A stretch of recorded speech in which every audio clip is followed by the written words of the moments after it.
uma linha de montagem, os veículos são montados num fluxo harmônico como uma correnteza sem qualquer vestígio de desajuste.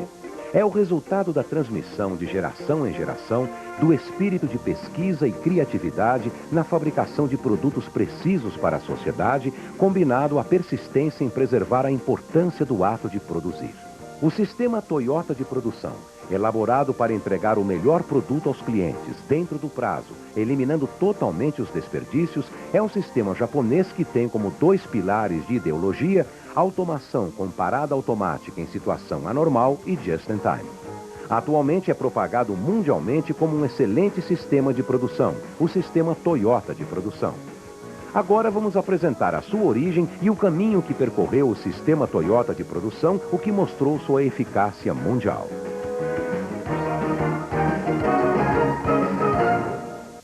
Um dos pilares do sistema Toyota de produção, a automação com parada automática em situação anormal, tem sua origem na pessoa de Sakichi Toyoda, que foi reconhecido mundialmente pela invenção do tear automático. Anteriormente, o tear funcionava totalmente com a força humana, usando as mãos e os pés para tecer o pano.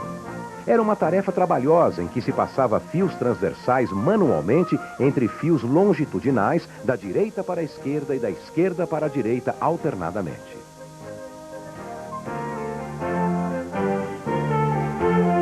Sakichi Toyoda, pai do atual Grupo Toyota, nasceu em 1867 na província de Shizuoka, cidade de Kozai, e como filho de carpinteiro ajudava nos serviços do pai.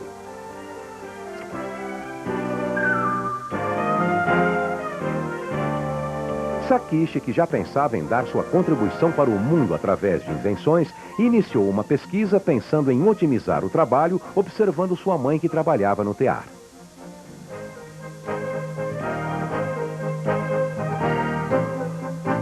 Em 1890, Sakichi inventou o tear de madeira movido à força humana, modelo Toyota. Consistia em movimentar o pente para frente e para trás com uma mão e o torpedo do fio transversal se movimenta automaticamente.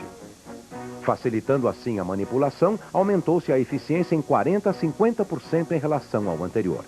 Também, com a uniformidade de passagem dos fios transversais, a textura ficou mais bonita e, consequentemente, a qualidade melhorou comparando com os produtos anteriores. Sakichi dedicou-se à pesquisa de utilização de motor e, em 1896, concluiu o primeiro equipamento motorizado do Japão, o tear modelo Toyota movido a vapor. O que até então dependia da experiência do operador do tear, os parâmetros de esticar os fios e da movimentação do pente interligado mecanicamente. E com isso tornou-se possível produzir tecidos com a qualidade uniforme. Sakichi dedicou-se ainda ao desenvolvimento de um mecanismo em que não produzia produtos com defeito. O último tear possuía o sistema de parada automática com a falta de fio transversal, que funciona quando o fio transversal se arrebenta, impedindo assim a fabricação de produtos defeituosos. Após esta etapa, desenvolveu o sistema de envio dos fios longitudinais e o sistema de parada automática com a falta do fio longitudinal, melhorando a qualidade e o aumento da produtividade ainda mais. Desta forma, tornou-se possível produzir mais, com um número reduzido de pessoas e com a melhora na qualidade do produto final.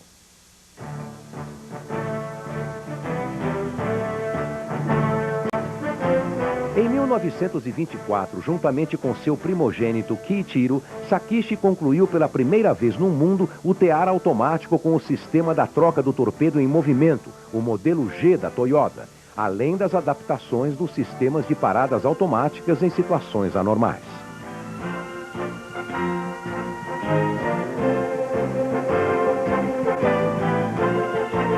O tear automático modelo G realizou o sonho da produção em grande escala, idealizado por Sakichi e Kiichiro, que tinham como ideia central a automação.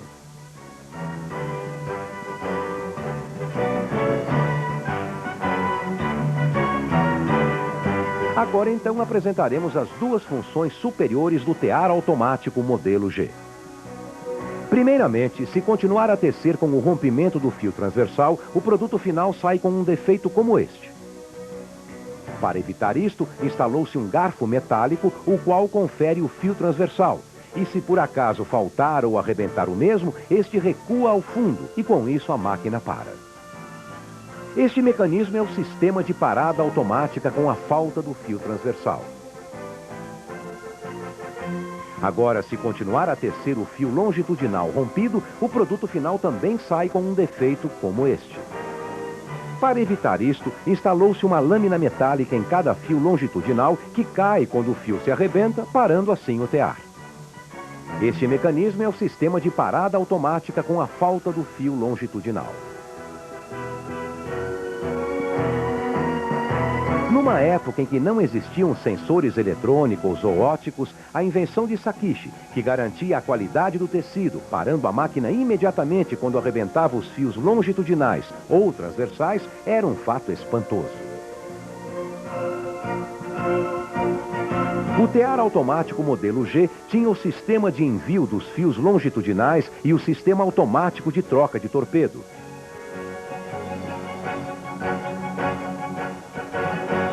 Que possibilitou, além da operação ininterrupta, também a operação simultânea de mais de 30 teares por um único operador.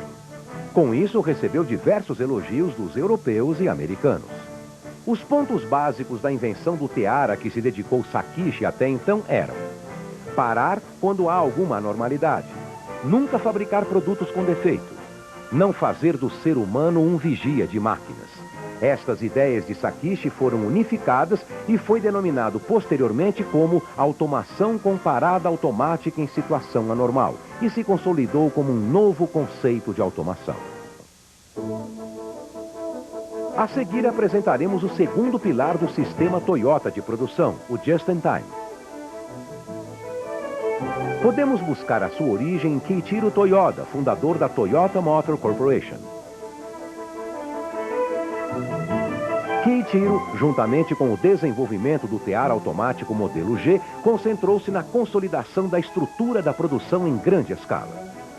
Em 1926, fundou a fábrica de teares automáticos Toyota, introduzindo o modelo americano de produção em série para a montagem do tear automático modelo G e iniciou uma verdadeira produção em grande escala. Em 1929, Keiichiro viajou à Europa e Estados Unidos para oferta tecnológica do tear automático. Lá conheceu com seus próprios olhos o desenvolvimento da motorização e decidiu se dedicar ao desenvolvimento de automóveis. Mas a economia japonesa neste período começava a entrar em crise devido às influências da economia mundial. Apesar disso e das opiniões contrárias das pessoas que o cercavam, decidido a se dedicar ao desenvolvimento do automóvel, Keiichiro iniciou suas pesquisas no laboratório da fábrica de teares e realizou de forma efetiva a pesquisa de um motor compacto. E também efetuou aquisições de máquinas precisas e de alto custo. Em 1933, estabeleceu a divisão automobilística, inaugurou a fábrica de protótipo e a aciaria. Assim iniciou o desenvolvimento do automóvel. E em 1935, apenas 2 anos depois, concluiu o automóvel protótipo modelo de passeio A1 da Toyota. No ano seguinte, iniciou-se a produção do carro de passeio da Toyota modelo AA na fábrica de tear automático.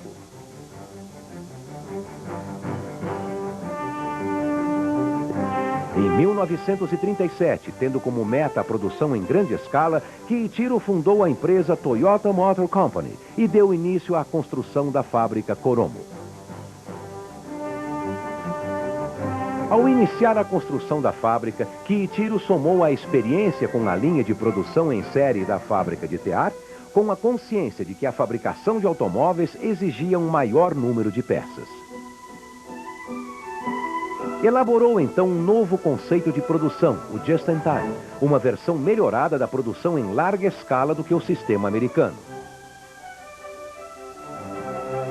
Este é um conceito onde se produz apenas o necessário, no momento necessário, na quantidade necessária, sem nenhuma produção em excesso. Apesar de não ter comparação com o nível do just-in-time atual da Toyota, naquela época era um conceito extraordinário. Porém, Kiichiro teve grandes problemas na aceitação do novo conceito. Então fez um manual de just-in-time e treinou seus subordinados pessoalmente, realizando assim a construção da fábrica Koromo. Apesar da fábrica estar concluída num padrão nunca visto antes, a situação permitia apenas a fabricação, com grande dificuldade, de automóveis com boa qualidade e bom desempenho. Quando Kiichiro pensava em aplicar um sistema de produção colocando em prática o just-in-time, iniciou-se a guerra no Pacífico em 1941.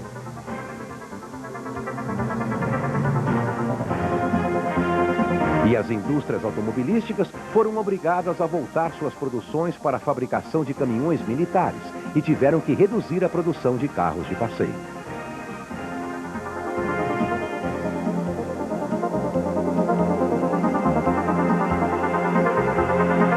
Ao final da guerra, Kiichiro, que teve seu objetivo interrompido, transmitiu a Eiji Toyoda a determinação de alcançar os Estados Unidos em apenas 3 anos e o incumbiu da realização.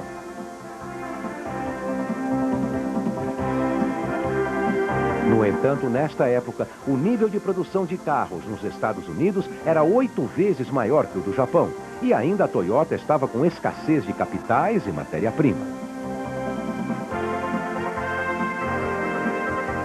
Dentro deste panorama, Eiji Toyoda, diretor administrativo, chamou Taishi Ono, chefe da fábrica de usinagem, para concretizar e implantar o novo sistema de produção, objetivando o aumento da produtividade.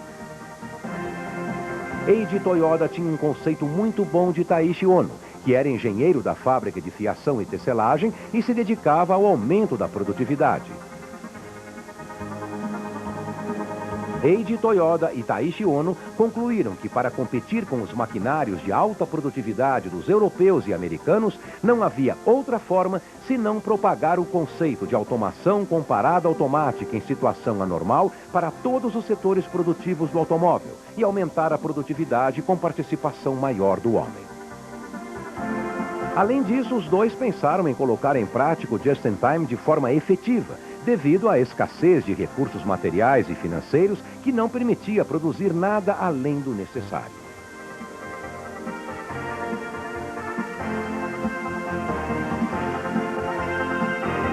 Nesta época, a fábrica de fundição produzia peças sem a preocupação com a situação do processo posterior na fábrica de usinagem. Consequentemente, na entrada da fábrica de usinagem, havia um acúmulo de peças fundidas. Aí então Ono percebeu que para colocar em prática o conceito de just-in-time e ainda mais elevar o seu nível, seria necessário uma virada na maneira de pensar. Após muita pesquisa, Ono idealizou um método inspirado no sistema de supermercado, onde o processo posterior buscasse o material no processo anterior.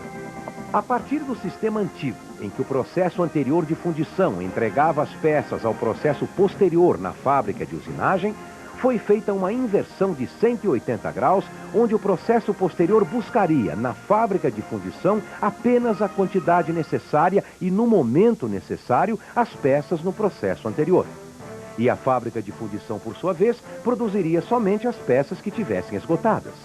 Ainda para saber qual peça a fábrica de usinagem deveria buscar, colocou-se uma informação, ou melhor, um Kanban de retirada, que era recolhido ao utilizar a peça usinada e quando ia buscar no processo anterior, levava este Kanban.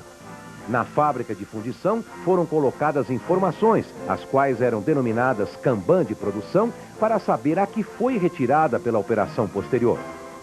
Na fábrica de fundição, produzia a quantidade equivalente aos Kanbans de produção. Estes procedimentos são os princípios do conceito de just-in-time. Esse sistema não foi aceito de imediato, pois os funcionários estavam habituados a produzir as peças mais fáceis primeiro e transportavam de uma vez só. Mas Ono fez pessoalmente a orientação de forma perseverante. Além da implantação perfeita do Just-in-Time, Ono pensou em introduzir o conceito de automação com parada automática em situação anormal, que possibilitaria um operador manipular várias máquinas e, com isso, aumentaria a produtividade. Primeiramente, foi implantado o sistema de operação na linha de máquinas. Porém, como esse sistema acumulava estoques entre as operações, consequentemente, a eficiência era baixa. Daí, então, estudando o layout, foi mudado para a manipulação de multiprocessos. Naturalmente, instalou-se mecanismos de parada automática em caso de peças com defeitos. E não é necessário dizer que se fez um esforço sem limites para que a qualidade do produto já fosse determinada no próprio processo.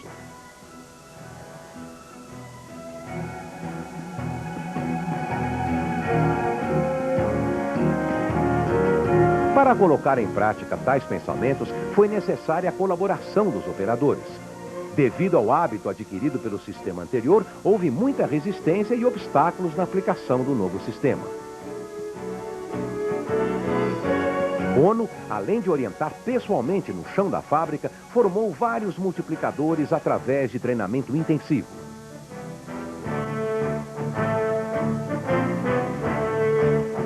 Eiji Toyoda, compreendendo muito bem as ideias do Sr. Ono, deu todo o seu apoio para colocar em prática o novo sistema de produção.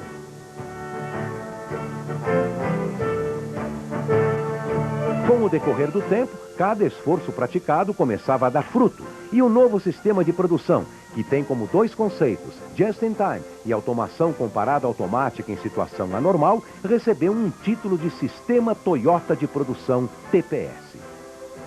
Esse sistema foi propagado da fábrica de usinagem para a fábrica de montagem e também para os fornecedores. Com os multiplicadores formados pelo Sr. Ono, o sistema foi aperfeiçoado e desenvolvidas novas técnicas adequando à realidade de cada época.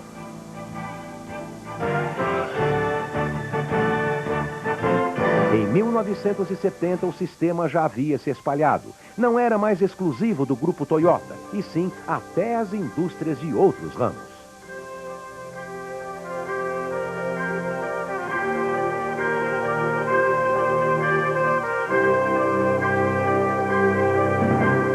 E em 1973, mesmo com a crise econômica mundial devido à crise do petróleo, a Toyota se recuperou rapidamente, chamando a atenção do mundo para o modelo de administração japonesa, principalmente da Toyota e do seu sistema de produção.